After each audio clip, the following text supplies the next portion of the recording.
Nous sommes dans un moment, mais totalement historique, sans doute dans un moment de basculement extrêmement important, mais il faut éviter les simplifications.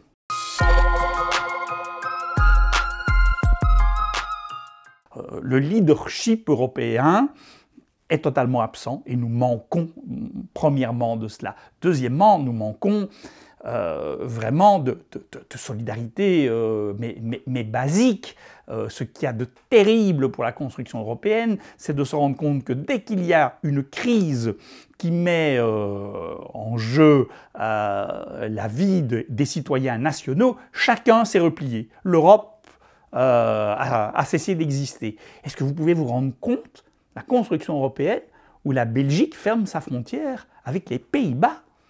Parce que c'est le Benelux. Est-ce que vous vous rendez compte que la Suède et la Finlande ferment les frontières? Donc des pays qui sont totalement liés à l'histoire de façon profonde, bien avant l'Union européenne, qui ferment leurs frontières.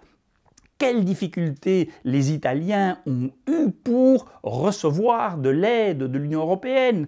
On se demande vraiment si le fait d'être européen, pour les élites politiques et économiques européennes, ça signifie quelque chose. Écoutez, dans l'Union européenne, ce petit jeu de détournement de masques entre la Tchéquie, l'Italie, la France, etc., dans l'Union européenne, ça veut dire que l'idée européenne est bien moins ancrée dans les cultures des États-nations, des responsables et des citoyens que ce qu'on ne le pensait.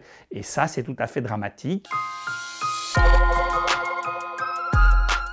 Ce qu'on sait en sciences politiques, c'est que ces grandes crises permettent de révéler toutes les faiblesses des États.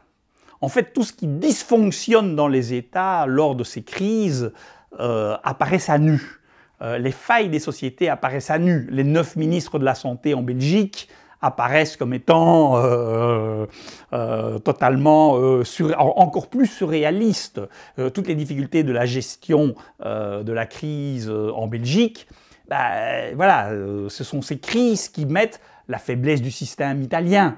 Voilà, donc, et évidemment, des pays comme la Hongrie, des pays comme la Pologne, mettent à nu la faiblesse de la consolidation démocratique et de la qualité démocratique. Et donc oui, on voit bien entendu ce que M. Orban a fait, c'est la fin de la démocratie. Si vous dites « moi j'ai les pouvoirs spéciaux et dans 10 ans je peux garder les pouvoirs spéciaux »,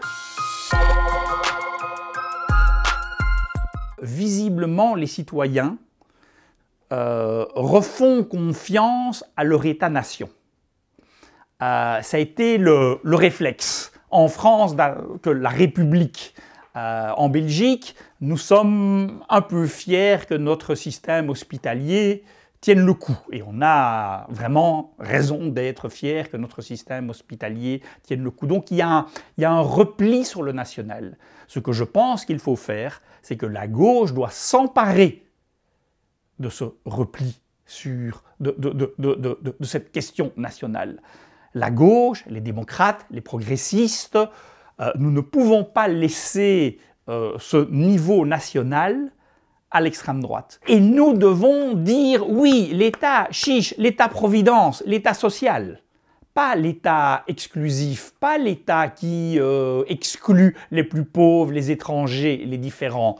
Profitons-en pour nous emparer de ce moment-là et pas de dire oh, bah, c'est du local, ne nous y intéressons pas. Si les progressistes, les intellectuels, les démocrates disent Union européenne et qu'on laisse à M. Salvini, au Vlaams-Belang, etc., le niveau local, nous sommes perdus.